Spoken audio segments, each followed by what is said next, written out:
What's going on, Dusty? How are you, man?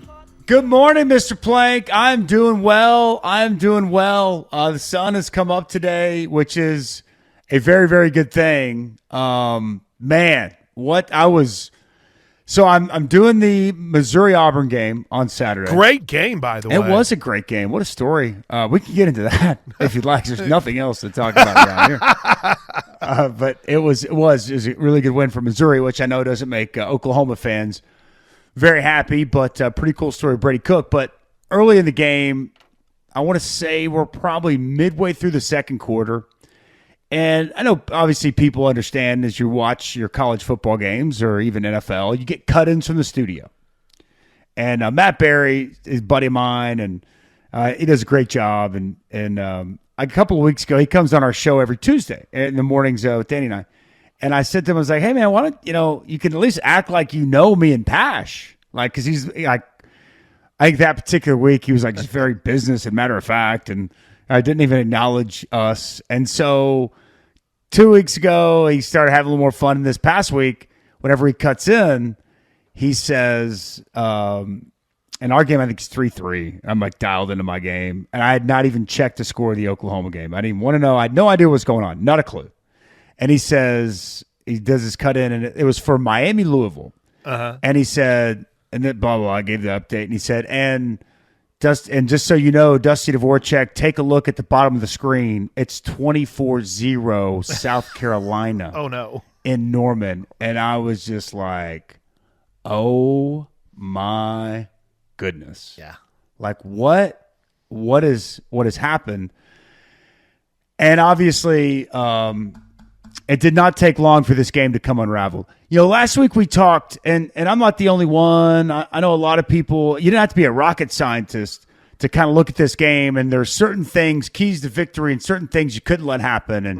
And I'm sure Teddy talked about it in the afternoon, and I know Gabe and him talk about it on their podcast, and I told you, and anywhere I talked about this game, I said the number one item of business is having a plan for the pass rush of South Carolina. Most importantly, Kyle Kennard and Dylan Stewart.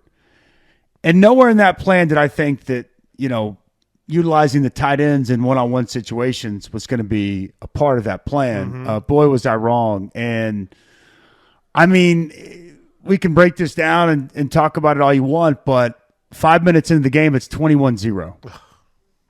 It's 21-0, and man, 9 plays offensively yield 21 South Carolina points. And it's that pressure that we talked about that couldn't happen, that did happen.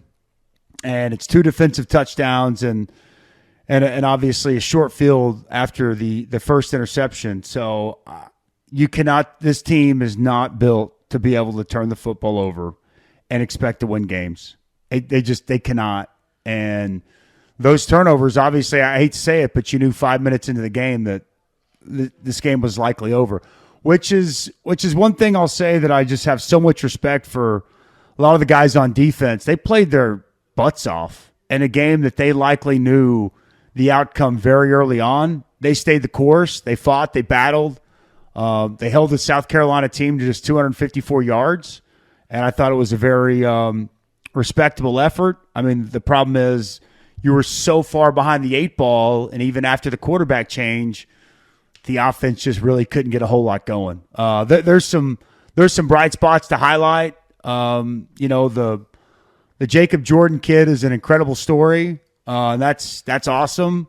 And I think that whether it's Danny Stutzman or it's Jaden Jackson or it's some players here and there. I mean, this was just a demoralizing loss on your home field. It really was. And then, boy, Shane Beamer was trying to add a little insult to this, too, with some of his decisions. And it was just I was a tough one playing. I thought this would be a tough game. I really did. But 21-0, 5 minutes in, I did not have that on my bingo card. And it's obviously led to a big change and the removal of the offensive coordinator, Seth Littrell. And now Joe John Finley is going to be put in this spot to try to get some things righted. But, I asked Josh before I came on, if you could have thought before the year like a worst case scenario of how this season might have begun, would it be even nearly as bad as what it has? And I think the answer is no. That was tough to go back and watch, especially when you know the end result. Just the offense is in a really, really bad place right now, as I think we all pretty clearly know. Now that the change has happened, Dusty, and you've made the move to elevate Joe John Finley into the play calling piece of this puzzle, and obviously Kevin Johns has his involvement. What do you make of the decision in season to make this move? Well, I mean, it's interesting too on the heels of Brent Venables saying last week that he, never been a part of a staff that's done that, alluding to the fact that he wouldn't do that.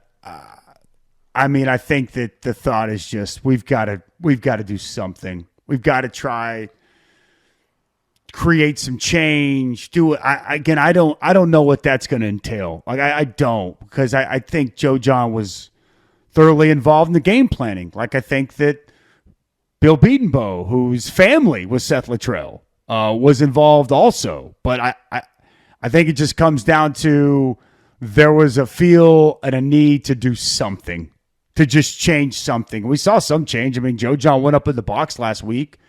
So, I mean, it's tough to defend what we've seen from this Oklahoma offense. I mean, they're essentially last in just about every statistical category there is in the SEC this year and near the bottom in the national rankings. And then when the turnovers, when you turn the ball over like that, it's just, it's an impossibility. So I'd say I'm surprised, but it was just so bad. It's almost just like, you got to just try to do something. And I think that's probably the thought from Brent Venables. I hate all of it. It's very difficult. It's very tough, not that Sooner fans care or should care about that. They're fans of this team and they want good offense. They want good teams. They want to compete for a winner and they deserve that. It's a great fan base and they give a lot and they give their time. They give their money. They give their energy, and I get it. I understand the frustrations, and I think everybody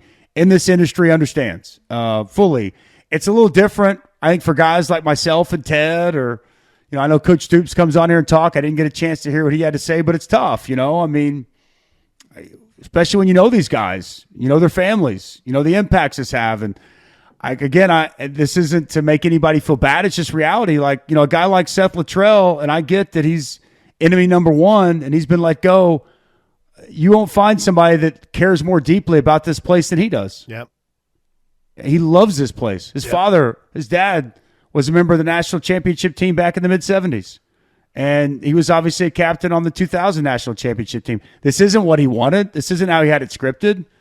And so to see it go as bad as it has, it's tough. It's tough to watch and tough to stomach, but I can also recognize and understand it is so bad that it's got to be better and change has got to happen, and that's tough on everybody. So I just Joe John Finley, my teammate for 3 years, he knows a lot about offense. He is very sharp. I'm interested to see what maybe looks different. I think we know that that's going to include Jackson Arnold running this offense. What weapons, if any, will he have at his disposal this week on the road at Ole Miss? We'll find out what looks different up front for an offensive line that is just struggling like one that I can't remember at Oklahoma, especially under Bill Beatonbow.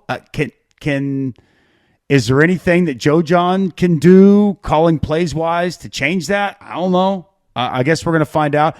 Kevin Johns, he's coached quarterbacks at multiple spots. He goes back with Kevin Wilson at Indiana, and he was a quarterbacks coach there. I've had games of his when he was at Memphis with Mike Norvell as a quarterbacks coach. He's also, I just did a game last year. He was Riley Leonard's quarterback coach at Duke whenever I did their game when they beat Clemson in the first game of the season last year. So he's got experience working with quarterbacks. And that's one thing that I will say that I was always a little bit scratched my head about. Seth's got experience calling plays. And he's had a lot of success at different stops.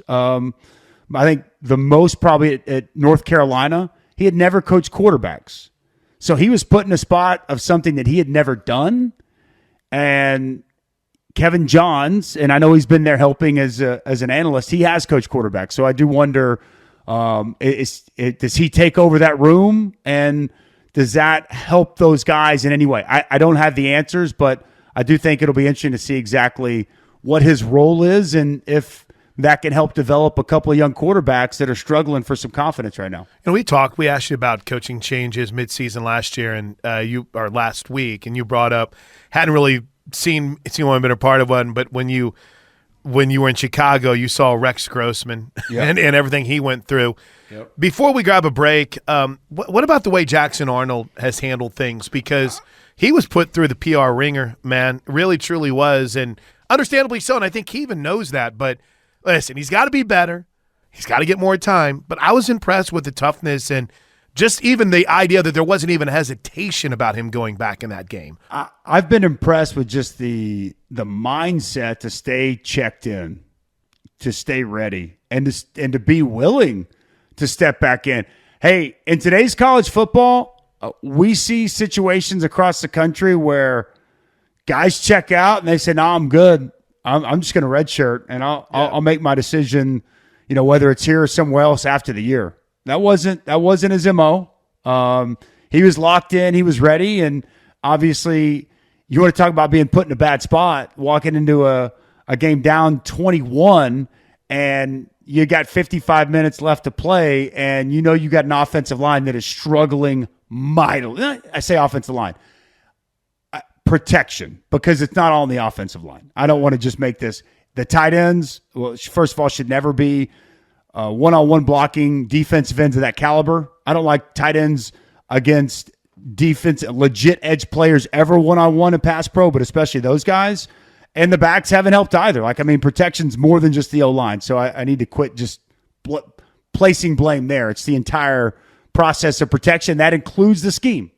That includes how they have put in protections, whether it's max pro, slide protection, whatever it may be, to protect. Everybody deserves and should shoulder that blame. But for him to step in knowing that's the situation, that's the task, I respect him for it. I still think he's late on his reads. I still think the ball, he's holding it too long. But, I think from a mindset standpoint, I think that he did as good as he possibly can playing. Do I want to see him improve? Do I hope to see him better? Absolutely. Do I think that it's possible? Yeah. We know the arm talent's there. We saw that on the beautiful pass to Brennan Thompson, right? The guy's got a big arm. He can make throws. I wish he would anticipate more throws. I wish that he could get the ball out, process faster, right? The ball has got to come out. And that was what I think led to him being benched, is that he wasn't pulling the trigger. He wasn't able to process. And so I'm hopeful that whether it's the offensive coordinator, it's Kevin Johns, it's something different, whatever it may be, we can see that. But from a guy who was the number one overall quarterback and was tossed the keys to this car last year when Dylan Gabriel decided to get in the portal, and all the hype and all the expectation coming into the year, for it to lose your starting job and to not have those successes, and for it to, really go poorly initially, and then to watch Michael Hawkins step in, to be able to stay locked in mentally and stay focused and be ready and, not waver away from being a good teammate. I got a lot of respect for that. And I'm glad that he's going to get a second opportunity, and I sure hope he makes the most of it. Dusty, we kind of kicked it around yesterday before the announcement was made that Jackson Arnold was going to start this game. What are just your general thoughts on the quarterback position for this game and going forward for Oklahoma? Do you want Jackson Arnold to be the starter now the rest of the season? Do you keep it open week to week? What do you make of it? It's a great question, and part of me says, it's an open competition, but I feel like you got to, at some point, stick with a guy and let him go play, right? Yeah. Yeah, and that's what it seems like they're doing. For now. I mean, I don't. You know what I'm saying? Like, Right, yeah. I don't know. I mean, yes. Okay, so in a perfect world, I think you ride this out with Jackson Arnold at this point. I mean, I just think that continuing to go through a revolving door of one guy in, one guy out, I think that's potential recipe for disaster. But let's just, if we're being honest, I mean, it's been a disaster at this point anyway. You know, so I'd like to see Jackson Arnold get a fair shake and get plenty of opportunity. But I mean, at the same time, I don't want to just slam the door shut on Michael Hawkins. I mean, the reality is Michael Hawkins should not have been put in this situation in the first place. I'm not saying that they should not have made the move when they did. I think you needed to make the move when you did against Tennessee. I don't think they had any other choice. But when he came in, even though he played well in the spring and he had a good fall camp, in a perfect world, he sits and he learns and he develops until he's ready. And he was thrust into a really tough spot that the supporting cast and all the pieces around him were not right, not great. And that's no different than what Jackson Arnold has as well. But I just think that at this point, and Jackson Arnold, and again, like, his red shirt's off, right? Like, yeah. I don't want to act like that's not, that is something that's insignificant. I think that you give this guy, you kind of have to live through some of the potential low spots and see if he can come out on the other side. It will be fascinating to see how this unfolds, but what I would not want to see is a revolving door at quarterback to where both of these guys just, neither one is able to gain an ounce of confidence or find any way to get into a rhythm. So we shall see, but my expectation is we see quite a bit of Jackson Arnold. But at the same time, who could have predicted where we're currently at 7 games into the season? Let's get a break. Dusty, when we come back, I want you to hear what Coach Venable said about the receivers, right? I think that's a big story going forward, and a lot of good questions for Dusty Dvoracek as we roll on a Tuesday with Dusty D right here on the Ref. The Sooners aren't the only team in Norman killing it in the transfer portal. Bob Stoops. In today's world, especially with transfer portals and whatnot, you could change a team in a month. Dusty Dvoracek. You practice situations with the expectation that when you get into game situations, you go out and execute. Brian Bosworth. I went to Oklahoma for the very specific purpose to kick the out of Texas in the Cotton Bowl. The Ref continues to prove this is the home of Sooner fans. The Ref Sports Radio Network. How about your game, man?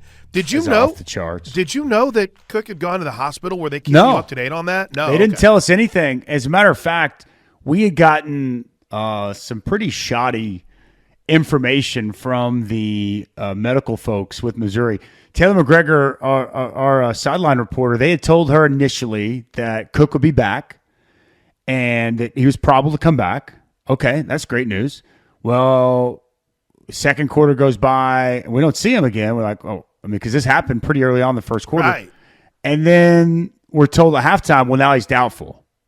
So we just kind of thought, okay, well, so she gave that report. Then it's like into the third quarter where you see our camera, Brady Cook's on the sideline, like doing high knees and jumping up and down. We're like, what? This guy came out of a phone booth. I mean, it's like Clark Kent to Superman. He got his cape on and he's ready to go.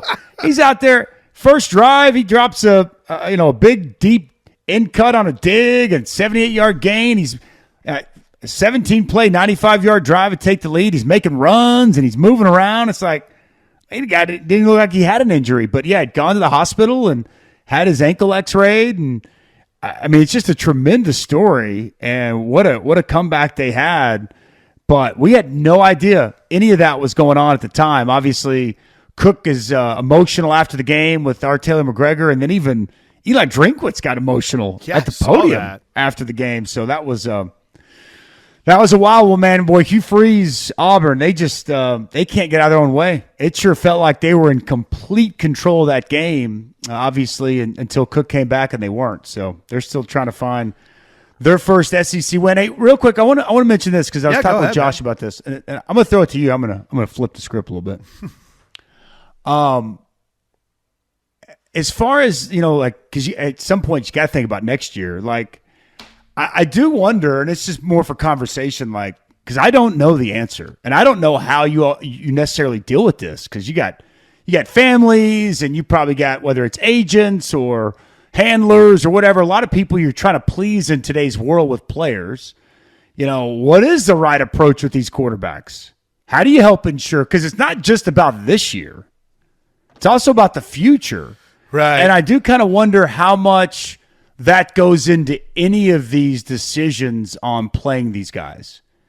And, how much should. Like, I think that as much as I'm all about winning right now and worrying about right now, I think that as a head coach and a CEO of an organization, you also have to be worried about the future. So that's the other part of, like, making declarative statements on about, like, is this the guy no matter what for the rest of the year? Like, I think there's so many factors at play here that all these things have to be something that's at least in the mind, if not part of the conversation for Coach Venables and his staff. And in Kevin Sperry, you've got a guy that's committed, that you want to make sure that he sees your plan as a good. I mean, for everything I've seen, Kevin Sperry seems pretty committed to Oklahoma, right? I'm sure there'll be people calling whenever they see Oklahoma make an offensive coordinator change. But I mean, for all intents and purposes, he had committed to when Levy was here. So this guy has been committed to Brent Venables.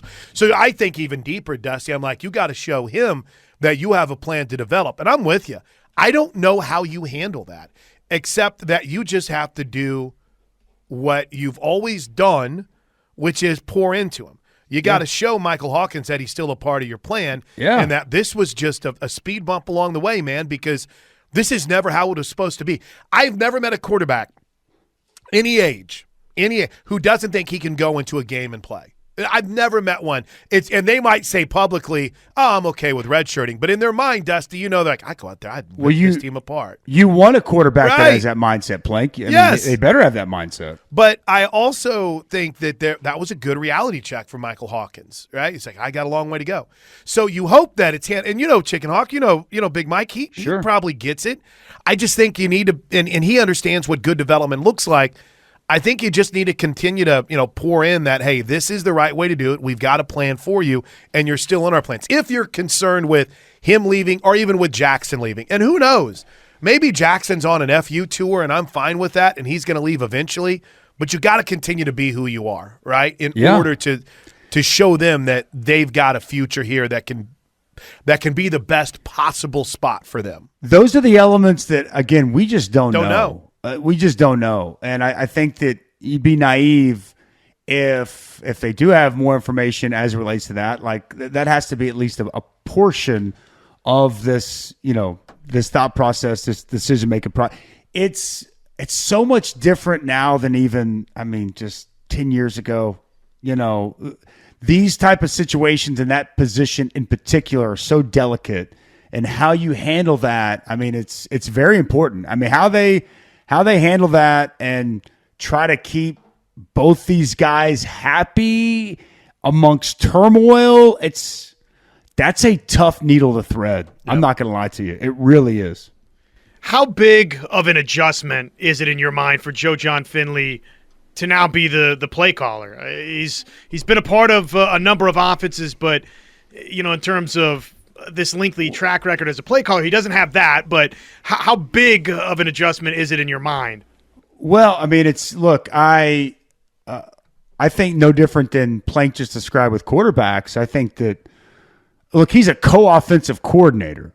He wants to be an offensive coordinator. He's been planning and prepping for this for a very long time. As a matter of fact, he has called plays before. It was in a game that I called, Texas, Missouri. That's right. In the bowl game. I did the bowl game. So, not an extensive background with doing this, but he's done it before. He's worked underneath a lot of really good offensive minds at different stops along the way, whether it's at Baylor, or it's at Texas A&M, it's at Ole Miss, and obviously back here at Oklahoma under Lincoln Riley, as well as Jeff Lebby once again. He's Josh Heupel when he was at Mizzou. You can go down the list. He's worked right there alongside with these guys, helping game plan. If you think he wasn't integral in the plan that we've seen being put out recently, I think your head's in the sand. It is different being the spot. And much like Plank said with quarterbacks, they all believe that they can be the guy and they want their opportunity. Joe John's no different. I mean, he knows everything that's going on around him. It's not an opportune situation. There's a lot of pieces that aren't what you want, that aren't maybe conducive for an offense to flourish, but he's not going to let that get in his way. And I'm sure he's looking at this as his opportunity to get this offense out of a funk and for his opportunity to show, albeit, very difficult circumstances, for him to show what he can do as a play caller. So knowing Joe John, he's a confident guy. And I would be stunned if he isn't looking at this as his opportunity and he's going to pour everything he has into it. Will that be enough to right this Oklahoma offense? I have no idea. But I can tell you this. I hate to make this statement, but I'm going to make this statement. It can't get any worse. Yeah. At least I hope not. I hope not either. Here was, Dusty, I know that you keep tabs on how things are going injury-wise for the Sooners. Here's what Coach Venable said last night during his coach's show on the receivers. But I do expect a couple guys to be back for sure. These guys aren't like holding out and, wanting to go somewhere else, and they're not. And, they love Oklahoma. They want to get on the field. Andrell's had ACL. Yeah, it's hard to come back from an ACL. It's usually 1 year till you get back from the date of injury till you get back to what you were. If you have no collateral issues, no collateral damage, your confidence, your explosiveness, your strength, and so if you have any issues, and he's just a guy that scars, and so he's had to have a couple cleanup jobs just to take away some of the discomfort. It's like very painful. And but he has every intention to come back next year and possibly even play some this year, because he hadn't played at all, so you can play and play up to 4 games, and then the bowl game doesn't count. And Jalil will be back in a few weeks. He's right on schedule. And Dion will be a day-to-day here this week, and then Nick is he's just had he's been snake bit with a thigh injury, and it's kind of in the upper thigh and a hip, and it's a real tear that everything the MRIs tell you exactly what it is. You put that dye in there, and he's got a significant tear that was close to having to have a surgery on it, but it just takes you go there and Google thigh tear to 2nd degree or 3rd degree, it's going to say you need to chill.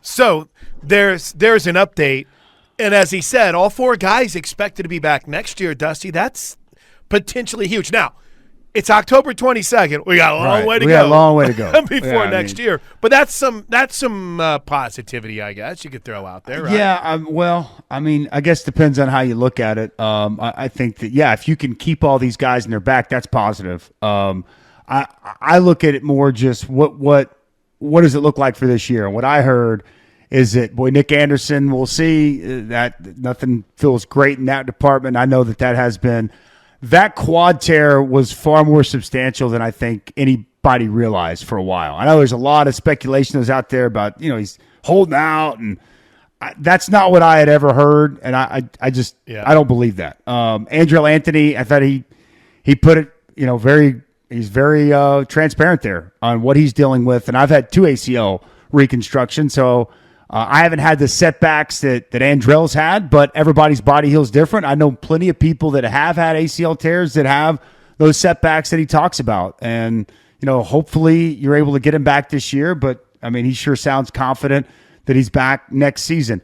Jalil Farouk would be huge. And you hate, when he broke the foot plank, it was on that big gain in the opener, right? Yeah. Which is what you just kind of think about what he could have potentially meant to just having a weapon out there. And I sure hope we see Deion Burks here pretty soon. I do too.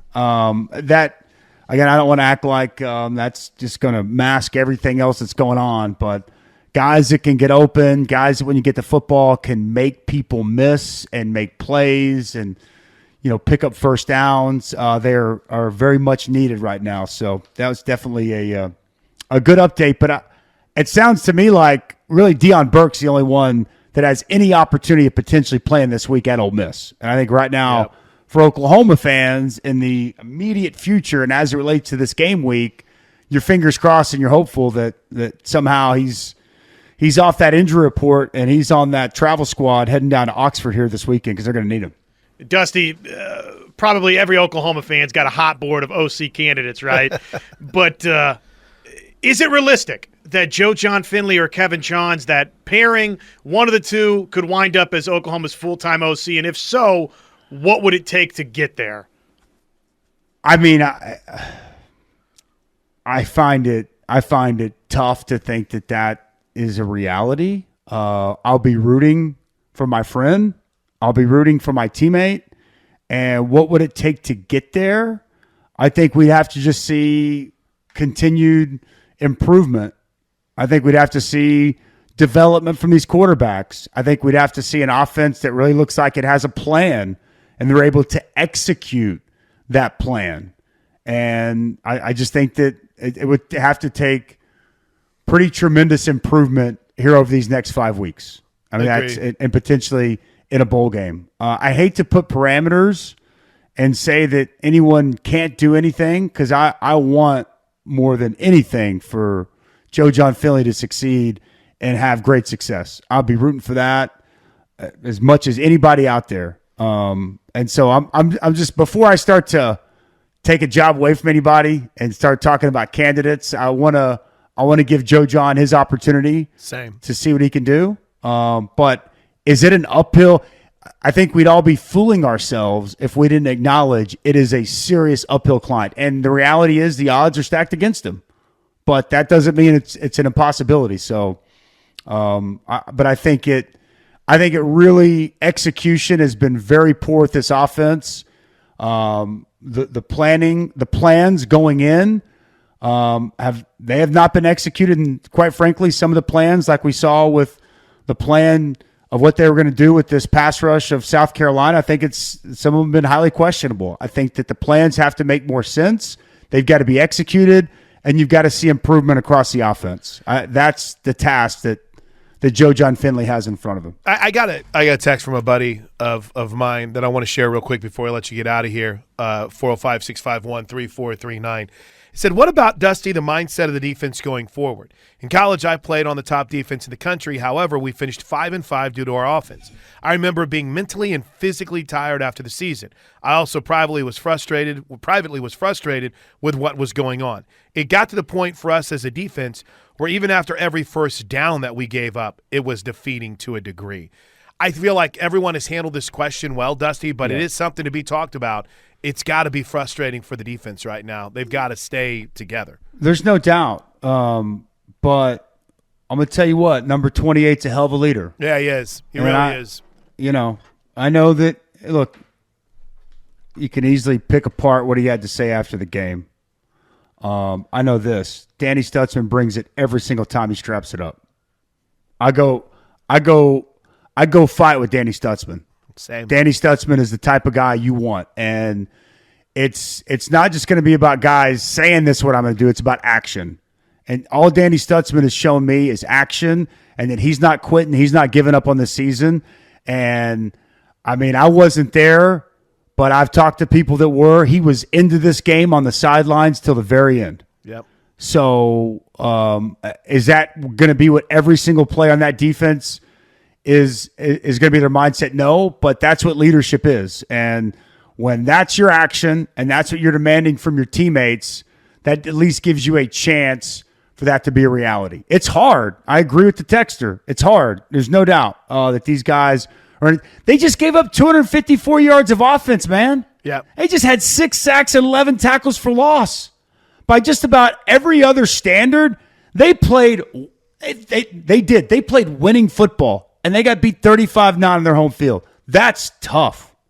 That's demoralizing.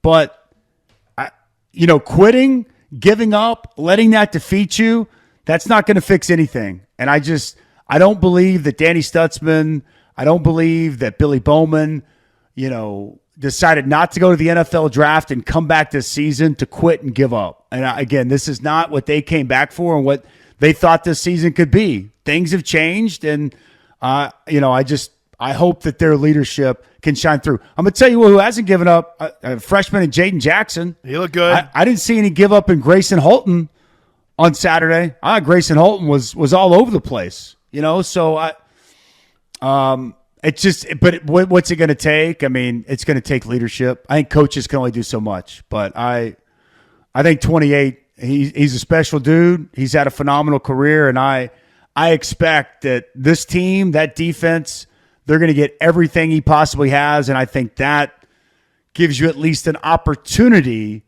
that this team isn't going to allow the deficiencies of the offense to completely defeat them, and we see any type of give up from them on that side of the ball. Love it. Dusty, you're the man. Have a great day. We'll talk to you tomorrow, bro. Sounds good, buddy. We'll talk to you then.